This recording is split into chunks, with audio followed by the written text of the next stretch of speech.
ready to become the best version of yourself, or if you're already very content with where you are, if you want to just take things to a next level, maybe refresh some things, like, you know, just fine tune some things, if you want to just become more resilient, if you want to be more persistent, if you want to be more punctual, if you want to be more intentional, like, now is the time for us to lock in and focus on how we're going to actually see all of this come to pass. If you're ready for your winning season, go ahead and drop locked in the comments, because we're about to start our preparation for this winning season. So if you come on.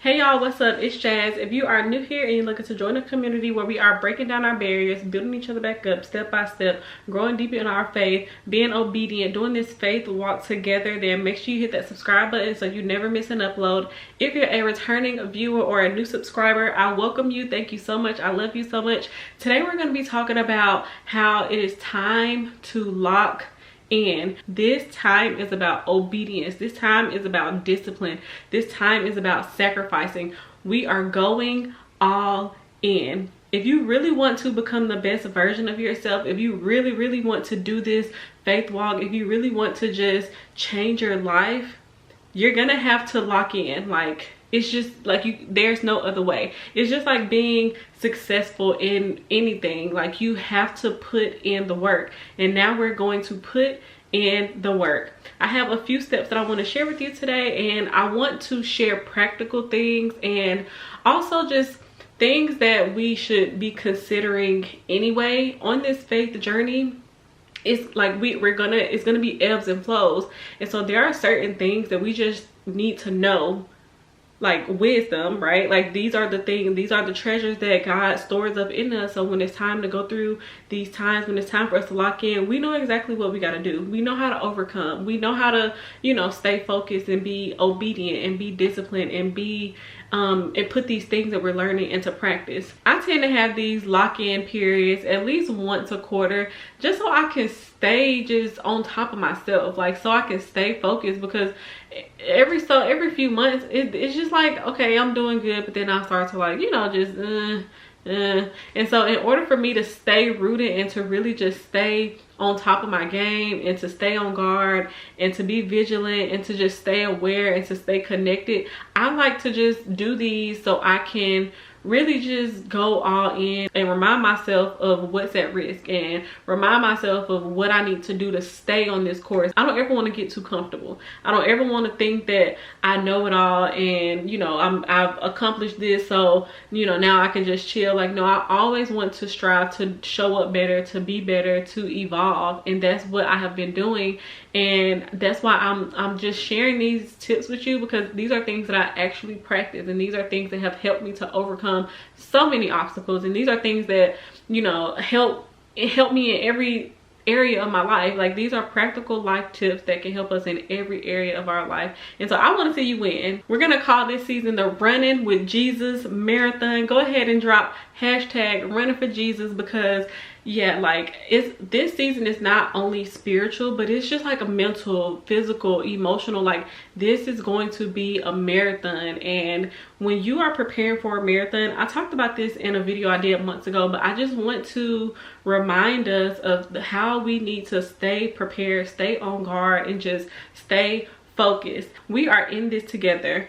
Listen, look at me like a big sis, little sis, whatever. Like, I got you. We are going through this together every day, real time, every step of the way. Like, we're here, we're showing up, we're doing it, we're putting in the work. So you're not on this journey alone. We are here. Tap into the comments. Like, we are here to pull each other up and to encourage each other to keep going. Like, sometimes y'all just don't even know, y'all's comments keep me going. So be sure to interact in the comments. I love hearing your support. I love hearing your stories. I love being able to pray for y'all. I love being able to help y'all in any way that I can. So you're not alone on this journey. So yeah, come on, hop on this marathon, because it's time for us to lock in. You're locking in, I'm locking you in. Let's get locked in. you are going to need these 4 steps so we can stay focused, stay distraction free, and to stay locked in, because it's only going to be like for a short period of time. But a marathon is just like a continual sprint. It's like a, you know, like you can't give up even if you want to. Like you have to finish. Like it's like a mental thing. So I want you to look at this as if we are literally preparing for a marathon. Like that is how this spiritual walk is. It's a marathon. Like we're not in a race. We're not trying to be first. We're not trying to compete against anybody. It's literally every man for themselves. Like I'm here to support you, but I'm also running my own race. And listen, I have my own things that I need to focus on during this race. Like I need to be able to mentally push through when I want to give up. I need to be able to have the endurance and the perseverance and the strength to make it to the finish line, because this is not something that's just an easy run. Like this is not a 1 mile, you know, just sprint, jog around the block. Like no, this is like you're gonna have to push yourself. This is active endurance. This is you giving it all you got. You can't just go from never practicing to running a whole marathon. That is literally a death sentence. Like you can't go into something like that without practicing. Same thing with our faith walk. You can't just like jump in and expect to be, you know, and expect for everything to be good. That's really not ideal, and that's really not how you're gonna get the best results, because it's just not, in my opinion, and it may work for you, but in my opinion, it's just not the best way to go about this. That leads me to my first point,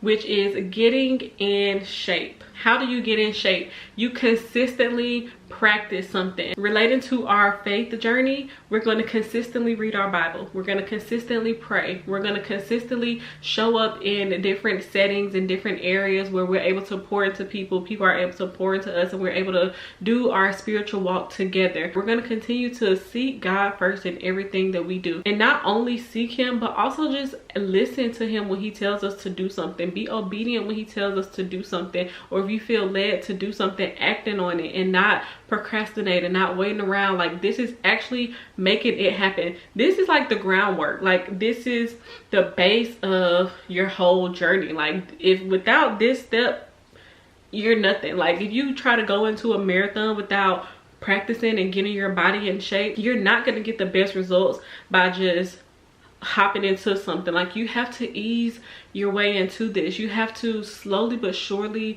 just, you know, practice these steps. You have to get in shape. This is like a mental thing, so you have to mentally be prepared before you just hop all in. Like yes, you can go all in, but it's like a slow but steady wins the race type of thing. This not just okay, I'm going all 0 to 100. Like no, this is like a progressive, like okay, I'm slowly but surely making my way to the top. God can move suddenly, but that doesn't mean we have to move suddenly. Like God just wants us to show up every day, like every moment, every decision. God wants us to consider him. I know the bigger picture is like, okay, I just want to win the race, but start at what does it take to win the race? Like what do I need to do every day? That is what builds your endurance until the day of, right? Like that is what builds your faith. That's what helps you to persevere through when you get tired, because knowing your word, like knowing my word, y'all, has really carried me through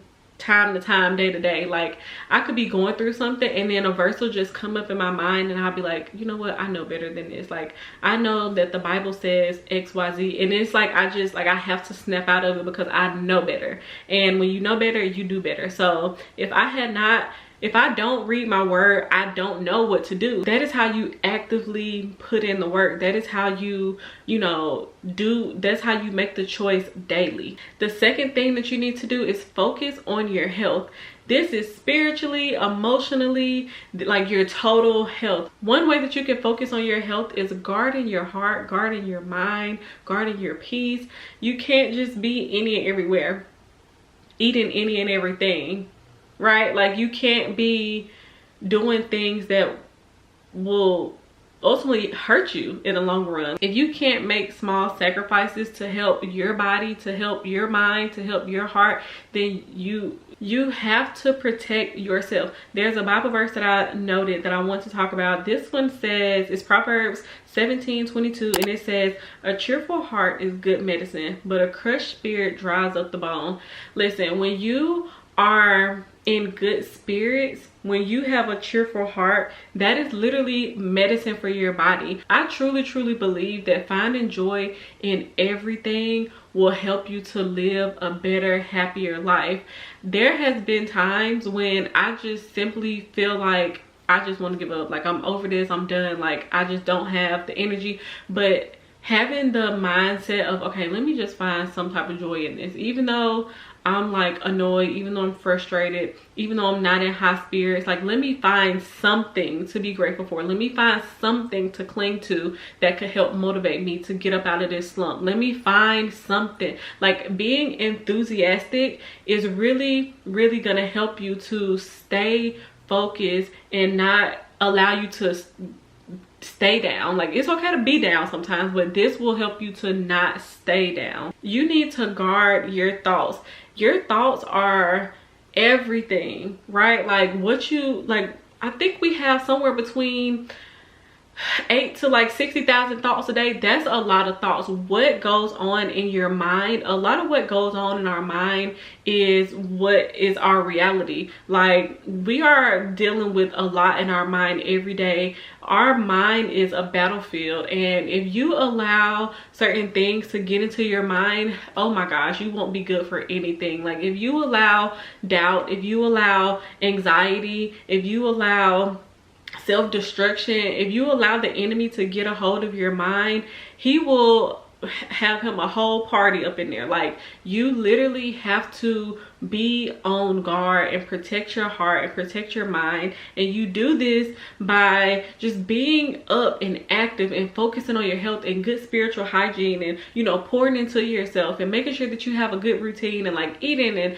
you know, just up, actually active and moving. Like that makes you feel good. Get outside, get some fresh air, like whatever you got to do. Like you can't be in a down place for too long. Like you have to get up and be the light. Like this is one of my missions in life. Like I always want to be the light, no matter what I do, no matter where I am. My goal is to be the light. I don't want to leave a place worse than I left it. Like I always want to share my light and bring people up. Like I always want to, even if I'm not having a good day, like I always try to be high spirit. I always try to give my best. I always try to put my best foot forward. I always try to show up in a way that not only makes me feel good, but it makes other people feel good. Like I always just try to have a positive, optimistic outlook on life, because having a negative mindset is really draining, and it's just like, it's miserable, and misery loves company. So if you're around people who are miserable, they're gonna bring you down. So you know, maybe you need to not be around those people. When I say limited access, that's to any and everybody. If they're gonna bring you down, you cannot be around them. If they're going to keep talking and gossiping and doing all this, like you can't talk to them. That's gonna be a distraction. If you're gonna be in an environment where nobody is pushing you to overcome and to, you know, be better and to show up better and to give this all you got, then maybe you need to just, you know, not talk to them for a while. Like this is a time where you're going to have to lock in, even if you have to do this alone. I mean, you're not truly alone, because hey, I mean, we doing this together, so you're not alone. But you know, I know sometimes people are like, I don't have anybody, and you know, I can't, like it's hard for me to do this. I understand that, but I have personally went through a couple of wilderness seasons where I had to just like be one with God. Like I had to understand what it is I'm fighting. I had to understand what it is I'm battling, and what, like why I'm going through this, because in those seasons is where God really refines you, and he, you know, is trying to get rid of your impurities, and he's trying to help you to see the things that he wants you to see. And sometimes you can't see that because you're so distracted by what this person is doing. You're so distracted with trying to compete with that person. You're trying to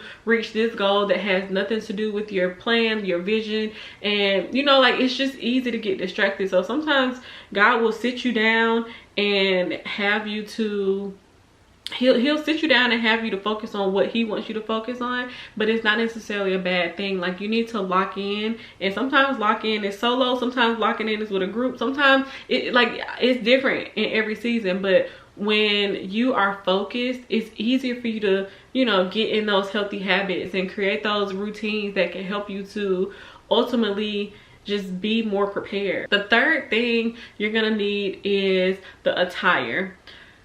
Listen, when you run in a race, you can't just run in any type of shoes. You can't just run in any type of clothes. You can't have on a whole trench coat. Like, you can't, like, you need some type of jacket that'll help you, like, give you water so you can hydrate. Like, you can't have on heavy clothes. You are going to need that full armor of God to run this race. You need it. Like, it's a necessity. I know there's a lot going on in the spiritual realm, and if you're not prayed up, if you're not equipped, then you will not make it. It's a lot going on out here in these streets, and so my prayer is for God to always protect me. One of my favorite prayers is Psalm 91:1. He that dwelleth in the secret place of the Most High shall abide under the shadow of the Almighty. Listen, when it's time, I need to be ready. I don't ever want to come out of that secret place. The Holy Spirit is my secret place. I need to dwell in that at all times, and having that full armor of God has me prepared. Like, me and my one of my ladies in my small group, we like to call each other spiritual ninjas, because baby, we ready to fight. Like, we're not going down without a fight. Now that I know what spiritual warfare is, now that I know how to overcome it, now that I know the plans of the enemy, because he's very the devil is he knows how to get to us, right? Like, he knows how to get in our heads. He knows how to stop us. He knows the things that makes us weak. He knows how to tempt us, but we don't always have to fall victim. Like, we don't always have to fall into the trap. Like, we know better. And when we have on that full armor, I already feel like you going up against me and my team, and baby, we don't back down. So let's go. Like, I'm ready to go toe to toe, and sometimes it's easier said than done, but a lot of the times it's like, I know it's a spiritual battle, and I know that I just have to be strong enough to overcome it, because it's this too shall pass. Like, that is literally my motto for life. This too shall pass. So whatever I need to do in this moment, even if it's something that is not like the best, even though I'm in a situation that's I don't know how I'm gonna get through, even if I'm in a situation that's bringing me down and breaking me down, the enemy will never know that. Like, I'm not gonna give up, and I'm not gonna give in. And so having on that full armor and knowing how to stay protected is what is going to keep you focused and keep you on track. Step 4 is going to be discipline, and I do have another verse for that, because if we don't have discipline, it's going to be hard to even start this in the first place, because you have to want to do it. So this really should be number 1, the discipline, because you got to want to do it, and then you got to want to keep doing it. Like, this ain't something that's going to come easy, so you literally have to keep on keeping on, even when you're not motivated. But having the discipline is what really pushes you when you know you don't feel like it. It's what pushes you when you know you just got to get up and do it, because you just got to get up and do it. The verse that I want to read is Hebrews 12 verse 11. It says, "For the moment, discipline seems painful rather than pleasant, but later it yields a harvest of peace and righteousness to those who have been trained by it." This is self-control. Like, this is literally you getting up, doing what you have to do, even if it's painful, because it's going to yield the results that you want. Like, you have to push through every single time. Like, you just have to push through. When you're running a marathon, do you know how much you're going to want to give up? When you get to mile 1, you're like, okay, I got 10 more miles to go. Like, I got 9 more miles to go. Okay. Like, when you get there, when you're going through it, when you're going through the spiritual warfare, when you're going through the temptation, when you're going through the doubt, when you're going through the fear, when you're going through the grief, you're gonna want to give up. But discipline is not going to allow you to give up, because guess what? On the other side of that, it yields harvest of peace and righteousness to those who have been trained by it. This ain't something that's just going to come to you. Like, you have to be prepared for this. You have to be trained for this. You have to put in the practice and the work for this. But you're gonna get the results that you want. Like, faith without work is dead. That is why it's super important for you to lock in, because all you need is to run one marathon in order for you to know what it's like to run a marathon, right? Like, once you know, you're like, oh, like, I really thought this was more than what it was. And guess what? The next time you're gonna set the goal even higher. You're like, okay, that type of marathon is easy. Like, I'm good on that. Let me up the ante. Let me see what else I can do. Let me push myself harder. That is how this faith walk is gonna be. When you get through certain things, you're just like, man, I would never be there again. I would never be her again. I would never be that weak again. I would never be that vulnerable again. I would never allow the enemy to play with me like that anymore. I will never allow this person to take control of my peace, and I would never let this bring me out of character. I would never allow people to walk all over me. Like, you start to build those boundaries. You start to build those standards. You start to build your faith. You start to build your trust in God. You start to have more consistency. You start to be more disciplined. You start to persevere, and you start to overcome, and you see that the whole time God was with you. You were prepared for this, and you were trained because God was with you, and you ran the race, and you did everything that you had to do. Now you have all these blessings, you have all this favor, and you are a better person because of it. This is not going to be easy, but baby, it's worth it. So yeah, I hope that you're ready, because I'm taking it to the next level. Like, I'm ready. Like, I'm going all in, and it's time for me to lock in. So if you're ready for this winning season, come on, babe, because we about to take off. We about to start training. So go ahead and leave a comment if you have not already. Check out my website. I have a little video right here, but I'll also have everything linked down below. A lot of y'all asked me about my Instagram group where we just basically talk, share daily thoughts and stuff like that. It's in the comments as well. If you go to my Instagram page at JazzGabrielle__, if you go to my page, it says let's grow. If you click there, you can join the channel from there. It's a broadcast group, so I get comments from that, so I just wanted to clarify that on this video. But thank you so much for tuning in. I appreciate you watching, and I will see you on my next video.